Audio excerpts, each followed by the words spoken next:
No operation, no pain killer. చిన్న injection ద్వారా మోకాలు మరియు నడుము నొప్పులకు దీర్ఘకాలిక పరిష్కారం. డాక్టర్ ప్రకాష్ గుడిపూడి. 18 ఏళ్ల అనుభవం, 8,000కు పైగా హ్యాపీ పేషెంట్స్. సంప్రదించండి allieds pain and pain management centre, Hyderabad. Harish Rao గారు బాధ్యత వహిస్తున్న సిద్దిపేటలో 61.37% అధ్యక్ష. గజ్వెల్ మాజీ ముఖ్యమంత్రి గారు ప్రాతినిధ్యం వహిస్తున్న శాసనసభ నియోజకవర్గంలో 50.29 ట్రాన్స్మిషన్ లాసెస్. ఇప్పటి వరకు అక్బరుద్దీన్ ఓవైసీ గారు ఏదైతే చెప్తున్నారో హైదరాబాద్ సౌత్ నుంచి 43% ట్రాన్స్మిషన్ లాసెస్. ఈ రాష్ట్రంలో అత్యధికంగా విద్యుత్ వినియోగం చేసే దాంట్లో, బిల్లులు ఎగవేసిన దాంట్లో మొదటి స్థానం సిద్దిపేట ఉంది, రెండవ స్థానంలో గజ్వేల్ ఉంది, మూడవ స్థానంలో హైదరాబాద్ సౌత్ ఉంది.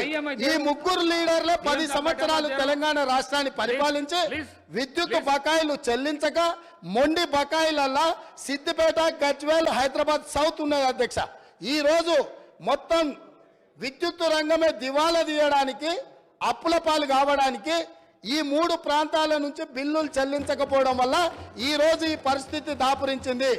నేను ఇప్పుడు మీ ద్వారా సభ్యులను నేను అడుగుతున్నా అధ్యక్ష, ఇన్ని పెండింగ్ బకాయిలు ఉన్నాయి, ఇంత బాధ్యతతో మాట్లాడినా, ఇంత డేటా తీసుకొని మాట్లాడినా అక్బరుద్దీన్ ఓవైసీ గారు ఎస్ మా ప్రాంతాల నుంచి బిల్లు చెల్లింపుల్లో బకాయిలు ఉన్నాయి, నేను హరీష్ రావు గారు అదేవిధంగా చంద్రశేఖరరావు గారు బాధ్యత తీసుకొని ఈ బిల్లులు చెల్లిస్తామని ఎందుకు ముందుకు రాలేదు సార్?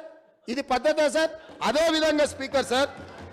అదేవిధంగా స్పీకర్ సార్ ఇన్ని విషయాలు మాట్లాడినప్పుడు అక్బరుద్దీన్ ఓవైసీ గారు అంతకంటే ముందు జగదీశ్వర్ రెడ్డి గారు మాట్లాడుతూ రాష్ట్రంలో ఎక్కడైనా విద్యుత్ కోతలు ఉన్నాయా, ఏ రైతులైనా రోడ్డు మీదకి వచ్చి ధర్నా చేసిండ్రా, ఏ రైతులైనా విద్యుత్ రావడం లేదని అడిగినరా అని చెప్పి మాజీ మంత్రి జగదీశ్వర్ రెడ్డి గారు మాట్లాడినరు. వారి సమాచారం కోసం నేను చెప్తున్నా స్పీకర్ సార్, కామారెడ్డి ఎక్కడి నుంచి అయితే కేసీఆర్ గారు గెలవాలని వెళ్ళిపోయి ఎన్నికల్లో పోటీ చేసిండో ఆ కామారెడ్డిలో సెప్టెంబర్ 1 తారీఖు నాడు కరెంటు సబ్ స్టేషన్లో ముట్టడి చేసి మొత్తం రైతులు ధర్నా చేసి రోడ్లెక్కి కామారెడ్డిలో నిరసన తెలిపినరు. 24 గంటలు కాదు కదా, 10 గంటల విద్యుత్తు కూడా ఇవ్వడం లేదని కామారెడ్డి శాసనసభలో ఆ నియోజకవర్గంలో కామారెడ్డి జిల్లా బాగర్తిపల్లి సబ్స్టేషన్ ఎదుట ఆందోళన చేస్తున్న రైతులు, వేములనర్వ శివారులో ఎండిపోయిన మొక్కజొన్న పంటను మేస్తున్న గొర్రెలు. ఇది సమాచారం అధ్యక్ష. ఒకవేళ కామారెడ్డి కేసీఆర్ ఇలాకా కాబట్టి నాకు సంబంధం లేదని మాజీ విద్యుత్ శాఖ మంత్రి గారు మాట్లాడవచ్చు. ఇక్కడ సూర్యాపేట జిల్లా నేరేడుచెర్ల దగ్గర రాస్తారోకో చేస్తున్నారు. నేరేడుచెర్ల గరిడేపల్లిలో వారి సొంత జిల్లా రైతులు రోడ్డెక్కి రాస్తారోకో చేసిన వివరాలు అధ్యక్ష. అదేవిధంగా గరిడేపల్లి కల్మల చెరువు సబ్ స్టేషన్ను ముట్టడి చేసి రైతులు ధర్నా చేస్తున్నారు అధ్యక్ష. అదేవిధంగా మేళ్ల చెరువు అక్టోబర్ 15 నాడు సూర్యాపేట జిల్లా మేళ్ల చెరువులో రైతులు నిరసన బాట పట్టారు అధ్యక్ష. అదేవిధంగా కరెంటు సమస్యలతో గద్వాల్లో 24 గంటల కరెంటు రావట్లేదని సబ్ స్టేషన్ని ముట్టడి చేసిన వివరాలు అధ్యక్ష. అదేవిధంగా అధ్యక్ష, కరెంటు కోతల వల్ల కన్న కొడుకు చచ్చిపోతే కరెంటు కోతతో కొడుకు, కడుపు కోతతో తల్లి బలి. కరెంటు సరైన సమయంలో ఇవ్వకపోవడం వల్ల కొడుకు చనిపోతే ఆ దుఃఖాన్ని భరించలేక కొద్ది గంటల్లోనే కొడుకు శవాన్ని కూడా దాన సంస్కారాలు చేయకముందే ఆ తల్లి, కొడుకు పేరు కొమరయ్య, తల్లి పేరు ముత్తవ్వ, డోర్నకల్ వరంగల్ ప్రాంతంలో 2 ఏళ్లుగా వ్యవసాయం కలిసి రావడం లేదని అప్పులు పెరిగిపోయాయి. వాటిని తీర్చేందుకు కొమరయ్య సాగును పెంచాడు.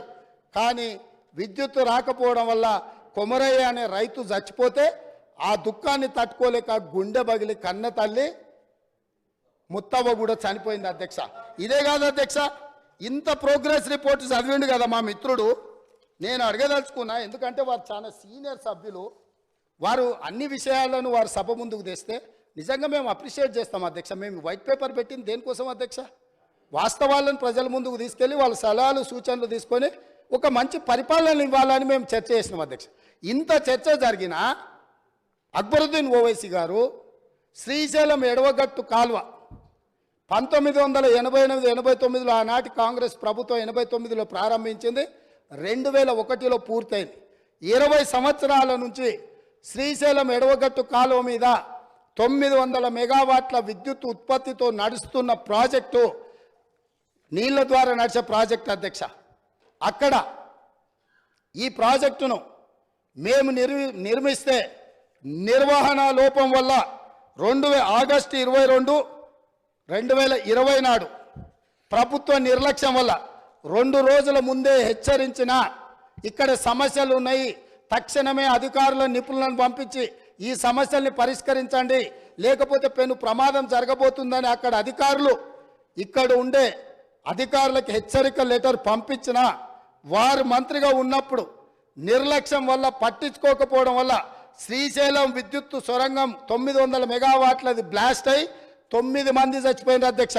9 మందిలో ఏఈ ఉజ్మా ఫాతిమా హైదరాబాద్ ఓల్డ్ సిటీలో ఆ అమ్మాయికి మైనారిటీ కాంగ్రెస్ పార్టీ ఇచ్చిన రిజర్వేషన్తో ఆ అమ్మాయి ఇంజనీరింగ్ చదివి ఉద్యోగం చేసి అక్కడ చేరితే ఆ అమ్మాయి ఒక మహిళ అయి ఉండి ఆడబిడ్డ అయి ఉండి అక్కడ ఉద్యోగం చేస్తుంటే ఆ అమ్మాయి చనిపోతే ఆ కుటుంబాన్ని మేము ఇంటికెళ్ళి పరామర్శించినాము, మేము ఆదుకున్నాం ఆ కుటుంబాన్ని.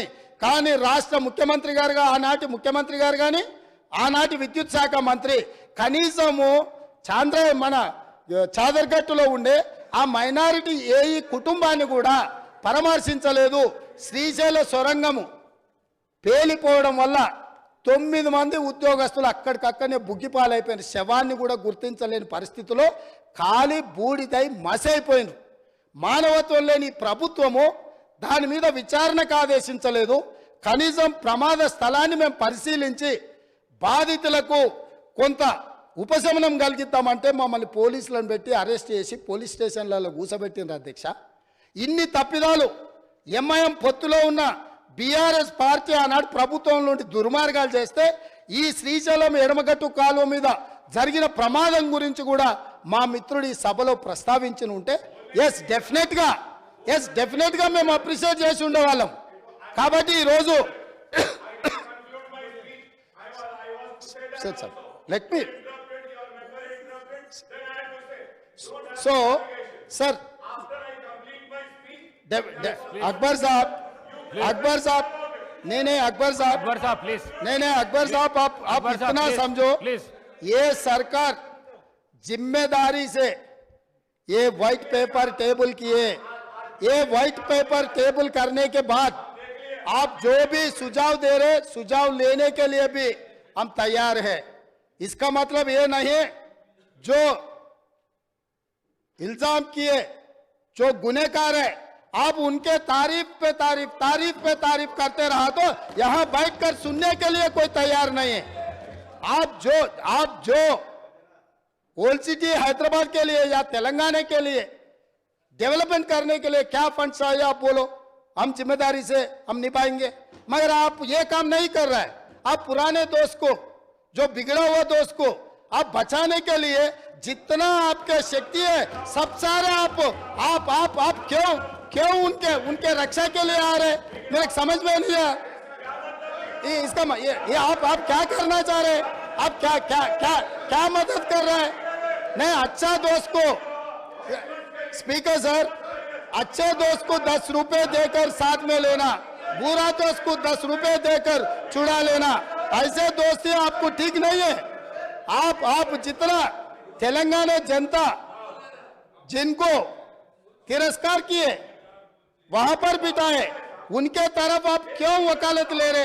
अब रहा अब फाइनल बात है, आप 7 सीट जीते, मगर बहादुरपुरा में कितने वोटों से जीते, नामपल्ली में कितने वोटों से जीते, एक बार ये भी आप हिसाब किताब ले लो. अकबर साहब, हमको कोई एतराज नहीं है. आपके पार्टी जिताने के लिए आपके पार्टी अगर 9 सीट 10 सीट 12 सीट कुछ भी जीतने के लिए आपका पॉलिटिकल पार्टी का हक है, मगर माइनॉरिटी का हक बचाने का जिम्मेदारी हमारे है. हर बहुत सारे प्रदेशों में हम मुख्यमंत्री बनाए, इस देश का राष्ट्रपति माइनॉरिटी को हमने बनाया, आपने नहीं बनाया. आप नहीं बनाया.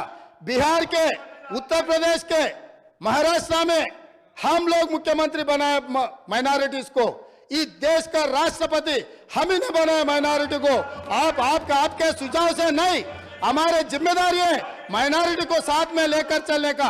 हम किसी से माइनॉरिटी वेलफेयर के लिए किसी से सीखने का जरूरत नहीं है। 4% रिजर्वेशन दिया हमने दिए, 12% वादा किया, धोखा किया 100 आदमी से, आप दोस्ती कर रहे, ये ठीक नहीं। आपका मर्जी, आप डिसाइड कर लो किसके साथ में रहना, मोदी के साथ में रहना, मोदी को मदद करने वाले के साथ में रहना, न्यूट्रल रहना, सेक्युलर रहना, आपका मर्जी है, आपका मर्जी को हम कुछ नहीं बोल सकते। मगर कांग्रेस के ऊपर जब इल्जाम लगाने के लिए कोशिश कर रहा है, सोच कर इल्जाम करो, क्योंकि अब हम लोग స్పీకర్ సార్ నేను ఒకటే మాట చెప్పదలుచుకున్నా, వాళ్ళ ఇష్టం, వాళ్ళు స్వతంత్రమైన రాజకీయ పార్టీ, వాళ్ళు ఎవరితోనైనా పొత్తులు పెట్టుకోవచ్చు, వాళ్ళు ఎక్కడైనా పోటీ చేయొచ్చు. వాళ్ళు పొత్తులు పెట్టుకునేదాన్ని, పోటీ చేసేదాన్ని కాంగ్రెస్ ఎప్పుడు వ్యతిరేకించదు. మా విధానం మాది, వాళ్ళ విధానం వాళ్ళది. అయితే మైనారిటీ యొక్క వెల్ఫేర్ కావచ్చు, డెవలప్మెంట్ కావచ్చు, మా ప్రభుత్వం కట్టుబడి ఉన్నది 100%. ఉమ్మడి ఆంధ్రప్రదేశ్లో కూడా కమాలుద్దీన్ గారిని పిసిసి అధ్యక్షుడిగా చేసిన చరిత్ర కాంగ్రెస్ పార్టీది. ఆనాడు ఉమ్మడి ఆంధ్రప్రదేశ్లో హోమ్ మినిస్టర్గా మైనారిటీని పెట్టిన చరిత్ర కాంగ్రెస్ పార్టీది. కాబట్టి మైనారిటీల విషయంలో కాంగ్రెస్ చిత్తశుద్ధిని ఎవరు శంకించవలసిన పని లేదు. వారు ఎక్కడి నుంచి అయితే ఎన్నిక వచ్చిందో ఆ ప్రాంతమే కాదు, రాష్ట్రంలో ఏ ప్రాంత అభివృద్ధికి పోయినా వారు మాట్లాడవచ్చు, వారు సూచనలు చేయొచ్చు, వారిని సూచన చేయాల్సిందిగా నేను కోరుతున్నా. కేటీఆర్ గారు, మీరు చాలా సీనియర్ శాసనసభ్యులు, లీడర్ ఆఫ్ ది హౌస్ మాట్లాడేటప్పుడు డిస్టర్బ్ చేయొద్దు దయచేసి, please Akbaruddin Saab. Honorable Speaker, sir. Please. Honorable Speaker, sir. मोहतरम चीफ मिनिस्टर रेवंत रेड्डी साहब ने जिस जबान में बात की है, जिस अंदाज में बात की है, सुनकर बड़ा अफसोस हुआ, इस वजह से कि आज मैंने बीजेपी के एक बड़े लीडर को भी यही बात कहते हुए सुना, नाम लेना नहीं चाहता क्योंकि वह ऐवान में नहीं है। ऐवान के आदाब और रूल्स को मैं जानता हूं। बीजेपी के बड़े लीडर, मैं नाम नहीं लूंगा, उन्होंने यही बात कही जो चीफ मिनिस्टर रेवंत रेड्डी साहब ने कही कि पुराने शहर के लोग बरखी बिल्स बाकी हैं और भरते नहीं हैं। ऑनरेबल स्पीकर सर, मैं ये भी आपसे कहूंगा कि यह हाउस की कोई सैंटिटी है या नहीं है सर। अगर है तो in the second Telangana legislative assembly, last session of August, I had raised a question and I had asked कि बार बार बीजेपी से, दूसरों से इल्ज़ाम लगता है कि पुराने शहर में बरखी की चोरी है, तो उसके ऊपर the government of that day tabled the statement stating that कि पुराने शहर में बरखी की चोरी नहीं है। अगर तो मैं आपके जरिए चीफ मिनिस्टर साहब से क्लैरिफिकेशन चाहता हूं कि आप बरखी के बकाए जात ड्यूस की बात कर रहे हैं या चोरी की बात कर रहे हैं। मैं देखिए साहब, मैं आपसे पूछ रहा हूं, क्या आप पुराने शहर में बरखी की चोरी है बोल रहे हैं या ड्यूस है बोल रहे हैं? స్పీకర్ సార్, ముఖ్యమంత్రి గారు, నేను ఒక ఓల్డ్ సిటీ గురించి చెప్పలే. విద్యుత్ బకాయిలు ఎక్కడెక్కడ ఉన్నాయో సిద్దిపేట నెంబర్ 1 మళ్ళీ నేను చెప్పదలుచుకున్నాను. 61.37 గజ్వెల్ డివిజన్లో 50.29, హైదరాబాద్ సౌత్ 43%. ఇవి విద్యుత్ బకాయిలు ఉన్నాయి, బిల్లులు రావడం లేదు. ఈ బిల్లులను చెల్లించిపించే బాధ్యత గజ్వెల్లో కేసీఆర్ గారు, సిద్దిపేటలో హరీష్ రావు గారు, హైదరాబాద్ సౌత్లో అక్బరుద్దీన్ ఓవైసీ గారు బాధ్యత తీసుకొని ఈ విద్యుత్ బకాయిలను చెల్లింపజేస్తే ఈ సంస్థ అప్పుల నుంచి బయటపడుతుంది. వారు అది కూడా మాట్లాడి ఈ ప్రభుత్వానికి సహకరిస్తే బాగుంటుందని నేను చెప్పిన. కాబట్టి వారు ఏదో ఊహించుకొని सर मैं उतना ही बोला ना सर, आप जो क्लैरिफिकेशन पूछे मैं जिम्मेदारी से जवाब दिए. जवाब देना भी कोई गुनाह है क्या? हो गया बस.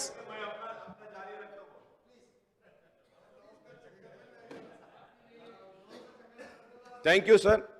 Thank you sir. अकबर साहब, आप बहुत सीनियर 6 टाइम्स एमएलए हैं, लीडर ऑफ द हाउस बात करते जब चेयर से बात करना, आप डायरेक्ट उनको बात करके बिठाना, ये अच्छी बात नहीं है साहब. ये अच्छी बात नहीं है साहब. नहीं sir. Sir, if I am using the mic, I know the rule positions.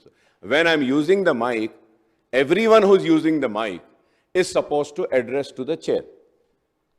Now the mic is here. I am addressing it to you, sir. Please. If I have to address without the mic, yes, that is something different, sir. Please. Mic and without the mic is there. Sir, through you, sir. अब क्या नजर पे भी पाबंदी लगाएंगे आप? नजर पे भी पाबंदी, गर्दन पे भी पाबंदी. ऑनरेबल स्पीकर साहब, अब आप देखो साहब आप. Sir, Honorable Speaker, sir, I just want to clarify on 3-4 things which Honorable Chief Minister Saab had said. And it is very misleading, sir. Sir, every political party has the right to contest elections wherever they want. He says that MIM didn't allow Shabbir Ali to win. Did MIM contest in Nizamabad? Sir, and second thing about Jubilee Hills. Sir, Jubilee Hills, we have corporators there, and we have earlier also contested.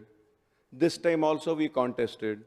You mean, and one more thing, sir, when I do not have any objection when a Congress candidate is contesting against me, and rest of them also do not have. Congress contested at Karwan. Congress gave a ticket to a Muslim. So I should say that कि आप जो है सो हमारे मुसलमान को जीतने नहीं दिए. What an immature talk, sir. What is this? क्या मैं ये बोलूंगा? देखिए साहब, सवाल वो नहीं है कि आपको लड़ने का इख्तियार है, हमको लड़ने का इख्तियार है. अब हम जहां से लड़े आप बोलेंगे कि नहीं, आप वहां से नहीं लड़ना. Sir, I am not a minority cell of any party. I am a Majlis Ittihadul Muslimin. So my party has the right to take my own decision as your party has the right to take your decisions. How can you say that?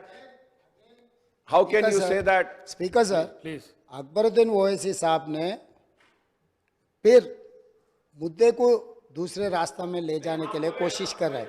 मैं बोला मैं जिम्मेदारी से आप जो सवाल किए वो सवाल को मैं फिर जवाब देना पड़ रहा. 2014 में जुबली हिल्स से एमआईएम चुनाव लड़ा था जब नवीन यादव को टिकट दिए थे. 2018 में एमआईएम जुबली हिल्स से चुनाव नहीं लड़ा. वही नवीन यादव इंडिपेंडेंट चुनाव लड़े तो पार्टी से बर्खास्त कर दी. अभी 2023 में हम लोग एक जाने माने खिलाड़ी, हिंदुस्तान का नाम दुनिया में रोशन किए ऐसे खिलाड़ी अजहरुद्दीन को हम एक माइनॉरिटी रिप्रेजेंटेशन इस सभा में ले आने के लिए हम कोशिश किए. मगर वहां पर दूसरे एमआईएम माइनॉरिटी कैंडिडेट को चुनाव लड़वा के अजहरुद्दीन साहब को हरा दिए. मैं इतने कहा, मैं कुछ इल्जाम नहीं रखा, मैं कुछ मदद नहीं मांगा. जो फैक्ट्स एंड फिगर से मैं इस सभा और नेता के सामने, क्योंकि अध्यक्ष असदुद्दीन ओवैसी साहब अध्यक्ष ने फाइनल फैसला करते, तो इसीलिए मेरा दोस्त से मेरा गुजारिश है, जब हम लोग कोशिश कर रहे हैं माइनॉरिटी रिप्रेजेंटेशन इस हाउस में लाने के लिए तब अब आप ये अजहरुद्दीन को हरा दिए।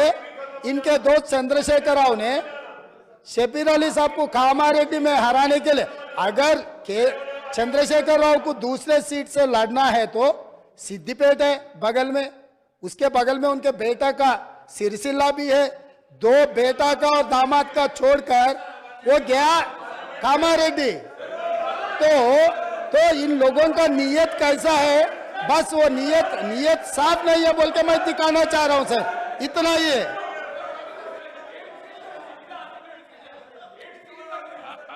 अकबर साहब,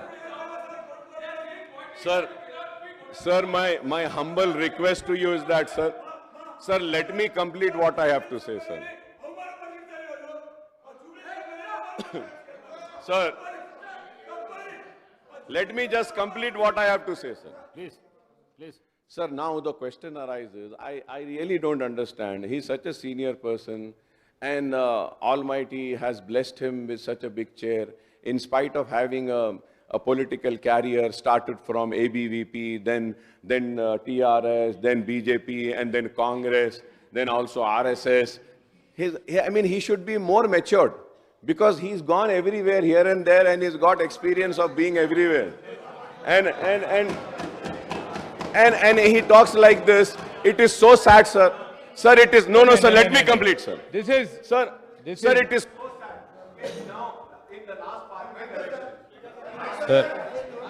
Sir, I request. सीएम गाరు एमआईएम पार्टी के बारे में अगर बोलना शुरू किए तो आगे आपको भी बहुत दिक्कत हो जाएंगे। आप लोग नादेंद्र भास्कर राव से दोस्ती किए, आप लोग एनटीआर से दोस्ती किए, आप लोग चंद्रबाबू नायडू से दोस्ती किए, आप लोग राजशेखर रेड्डी साहब से दोस्ती किए, उसके बाद आप लोग किरण कुमार रेड्डी से दोस्ती किए, दुश्मनी किए, उसके बाद केसीआर से भी दोस्ती किए। नादेंद्र भास्कर राव से लेकर जिस दिन नादेंद्र भास्कर राव तेलुगुदेशम पार्टी को तोड़ने के लिए जब कोशिश किए, कौन साथ में थे सर? ये हिस्ट्री है। अगर अकबर साहब नहीं बोले तो हम बोल सकते, हम भी राजनीति में हैं। किसी के ऊपर इल्जाम लगाना आसान है, मगर जवाब देना जिम्मेदारी से देना पड़ता है। यहाँ पर चर्चा आप किधर किधर कहाँ अलायंस किए, हम किधर किधर घूम के हैं, ये सब सारे चर्चा करने के लिए नहीं है। यहाँ पर चर्चा है व्हाइट पेपर ऑफ एनर्जी, इसके बारे में आप जो बोलना है तो बोलो। अगर एक दिन चर्चा करना है केसीआर साहब ने किधर किधर घूम के आया, कांग्रेस में कब था और नायडू पार्टी में टीडीपी में कब था, फिर कांग्रेस में कब आया, फिर कांग्रेस से अलायंस कब किए, फिर चंद्रबाबू नायडू से अलायंस कब किए, फिर बीजेपी से अलायंस कब किए, फिर खुद का पार्टी कब बनाया, ये सब सारे एक दिन पूरा आप अगर मौका दिए तो कौन कौन कहाँ घूम के आए, सबके बारे में चर्चा करने के लिए हम तैयार है। अगर आप कभी मौका दिए तो उसी के ऊपर एक दिन पूरा दिन हम चर्चा करेंगे। Speaker sir.